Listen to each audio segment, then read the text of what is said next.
Hello, my dear friends. How are you? I hope you all are fine. Welcome to my channel, Law Scholars and Legal Issues. I am Advocate Vanita. I am presenting here again with another important topic that is related to important judgments. हम important judgments जो है 2017 के कर रहे हैं, जो हमारे exam में हेल्पफुल हो सकते हैं. हालांकि लेटेस्ट की आप सीरीज नहीं कह सकते क्योंकि लेटेस्ट तो अभी 2020 के होंगे, लेकिन ये कुछ पुराने जजमेंट्स हैं जो बहुत इंपॉर्टेंट है और जो एग्जाम में पूछ लिए जा सकते हैं, तो आपको इनके बारे में नॉलेज होना चाहिए. तो हमने जो अभी 2 जजमेंट्स किए हैं हमारे, एक तो ट्रिपल तलाक के ऊपर, एक राइट टू प्राइवेसी पे, जो 2017 में लैंडमार्क केस थे. केस पुट्टा स्वामी का केस था और सायरा बानो का केस था.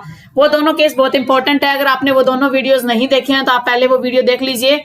उसका जो है लिंक आपको मिल जाएगा प्लेलिस्ट के अंदर और वहां से आप देख सकते हो. डायरेक्ट जो है law scholar and legal issue के चैनल पर जाकर आप डायरेक्ट भी आपको प्लेलिस्ट ओपन हो जाएगी और आप आसानी से वहां भी देख सकते हो. तो चलिए आज का लेक्चर हम कंटिन्यू करते हैं. आज का जो लेक्चर हमारा थर्ड जजमेंट है, seeking vote in the name of religion is not permissible. मान लीजिए आप इलेक्शन लड़ रहे हो और आपको एक वोट लेना है और आप धर्म के नाम पर कि मैं हिंदू धर्म का हूं, आप मुझे वोट दीजिए, मैं मुस्लिम धर्म का हूं, मुझे आप वोट दीजिए, वो जो है परमिसिबल नहीं है. ये बात कही गई थी एक केस के अंदर जो 2017 का इंपॉर्टेंट केस है. उससे पहले हम समझ लेते हैं कि ये परमिसिबल क्यों नहीं है. जो रिप्रेजेंटेटिव ऑफ पीपल एक्ट है 1951 का, उसमें रूल्स दिए गए हैं कि इलेक्शन के टाइम में किस प्रकार के हमें एक्ट करने हैं, किस प्रकार के एक्ट को हमें छोड़ के चलना है. तो representation of the people act 1951 है, वो साफ तौर पे कहता है aims to maintain the purity of the electoral process. जो प्योरिटी है, जिस पर्पज से इलेक्शन करवाए जाते हैं, उस प्रोसेस को बिल्कुल प्योर बनाना है. किसी प्रकार की करप्ट प्रैक्टिसेस उसमें नहीं होनी चाहिए. ये बात कहता है representation of the people act 1951.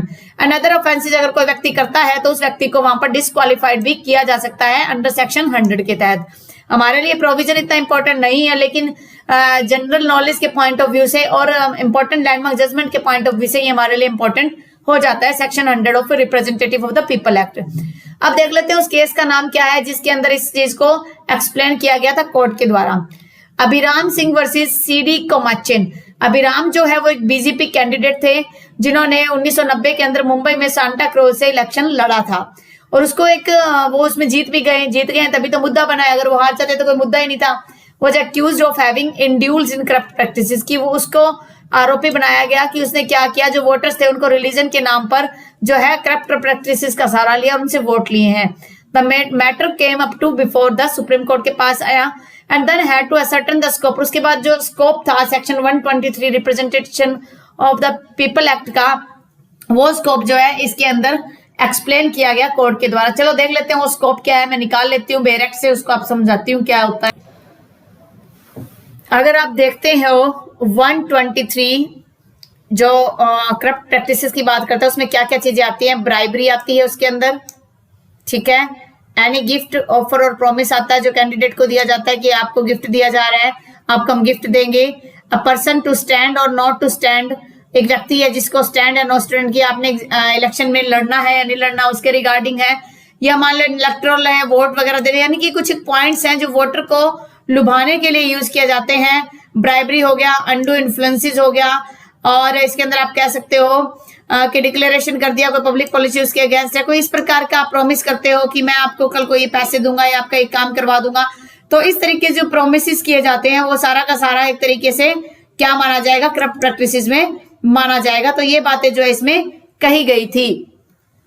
तो अगर आप इसको समझते हो तो ये बहुत इंपॉर्टेंट कंसेप्ट है करप्ट प्रैक्टिसेस के रिगार्डिंग. तो ये बात उसमें बताई गई है कि जैसे ब्राइबरी हो गया, अंडू इन्फ्लुएंस हो गया, मिस रिप्रेजेंट कर दिया, किसी को लुभावने वादे कर दिए कि कल को मैं नेता बन गया तो आपके एरिया में आपके लिए स्पेशली आपकी ये गली है ये पक्की करवा दूंगा, यानी कोई लालच देना, कोई गिफ्ट देना, ऐसी चीजें जो करप्ट प्रैक्टिसेस में काउंट होती हैं. The matter came up before the Supreme Court में मैटर आया which then had to ascertain the scope, जिसमें क्या है सेक्शन 123 के स्कोप को देखा गया. 7 जज कॉन्स्टिट्यूशनल बेंच, इंपॉर्टेंट इज 7 जज कॉन्स्टिट्यूशनल बेंच थी सुप्रीम कोर्ट. उसने कहा कि asking for voters in election in the name of religion caste community के बारे में अगर कुछ बात करते हो वो करप्ट प्रैक्टिसेस में आ जाएगा.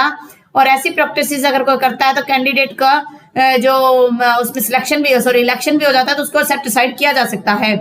The bench headed by chief justice T.S.. Thakur ने, उस टाइम टी.एस. ठाकुर थे 2017 में, उन्होंने 4-3 की मेजोरिटी से ऑब्जर्व किया कि जो सेक्युलर एथोस है इंडियन कॉन्स्टिट्यूशन की, जो सेक्युलरिज्म की हम बात करते हैं कि सभी धर्म बराबर हैं, किसी को छोटा बड़ा नहीं समझा जाएगा, वो तो हम एक तरीके से खत्म ही कर रहे हैं। तो हमारा इंडियन कॉन्स्टिट्यूशन सेक्युलरिज्म की बात करता है कि कोई धर्म के बेस पर कोई भी एक्शन नहीं लिया जाएगा। बेंच ने ये भी एग्जामिन किया कि जो सेक्शन 123 है पीपल्स एक्ट का 123 जो है वो साफ तौर पे कहता है, वो ये उसकी इंटेंशन यही थी कि election is a secular exercise. Election जो है वो एक सेक्युलर एक्सरसाइज है और उसके अंदर आप किसी प्रकार के आपका अगर किसी प्रकार का कोई लालच देते हो वो क्या होगा, एक तरीके से उसकी गरिमा को चोट पहुंचा रहा है। तो ये बातें जो है इस तरीके से एक्सप्लेन की गई। साफ शब्दों में कोर्ट ने क्या कहा, election is a secular exercise and therefore a process should be followed the relation between man and God. आदमी और भगवान के बीच के रिलेशन की बात कर रहे हैं और किसी व्यक्ति की इंडिविजुअल चॉइस है कि वो क्या करना चाहता है, उसके माइंड में क्या चल रहा है और किस प्रकार से वो किसको वोट देना चाहता है। Thus, seeking votes in the name of religion, कोई भी वोट रिलीजन के नाम पे लेना, कास्ट के नाम पे लेना, इमोशनली भावनात्मक तौर पर किसी को प्रेशर देना अनकॉन्स्टिट्यूशनल प्रैक्टिस है और इसको स्टॉप किया जाना चाहिए। तो ये बात जो है वो इस केस के अंदर की गई थी, जो बहुत इंपॉर्टेंट बात है और बहुत इंपॉर्टेंट केस है।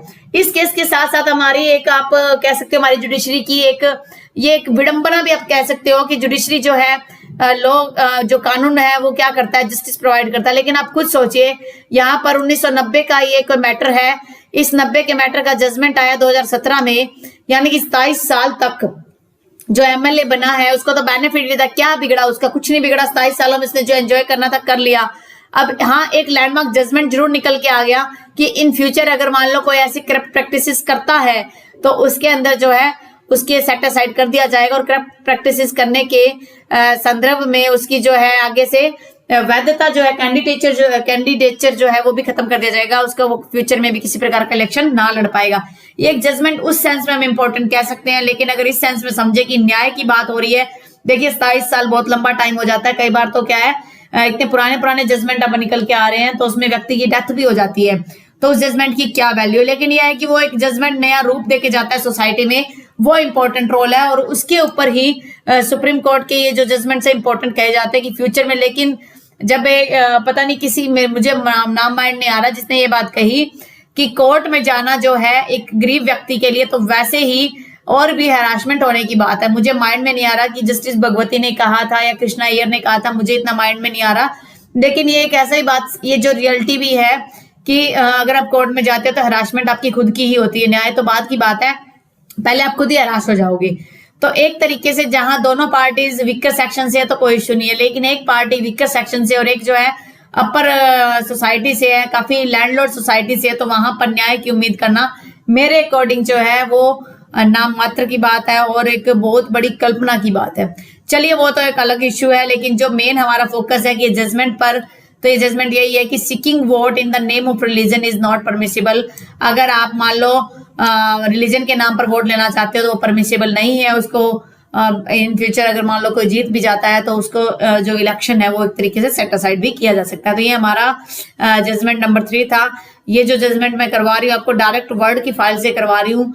मैंने जो अभी तक जो है इसमें 25 केस करवाने हैं या 15 केस करवाने हैं, अभी तक सारा कंप्लीट नहीं हुआ है, तो वर्ड की फाइल से करवा रही हूँ। जैसे भी हो रहा है आपके लिए काफी जो मैं कह रही हूँ हेल्पफुल होगा। आपको इसे पढ़ना जरूर है, डिटेल में आप ना जाइए, लेकिन फिर भी आपको आइडिया होना चाहिए कि ये जो केस है अभिराम सिंह का केस किससे रिलेटेड था। बाय चांस एग्जाम में पिछला मैटर कुछ उठा के पूछ लिया जाए तो हमारे लिए हेल्पफुल हो सकता है। और वैसे भी लैंडमार्क जजमेंट जो है हमेशा ही इंपॉर्टेंट होते हैं, उसको आप ये कह दो कि फ्यूचर में उसकी इंपॉर्टेंस कम हो जाएगी, ऐसा कुछ नहीं होता।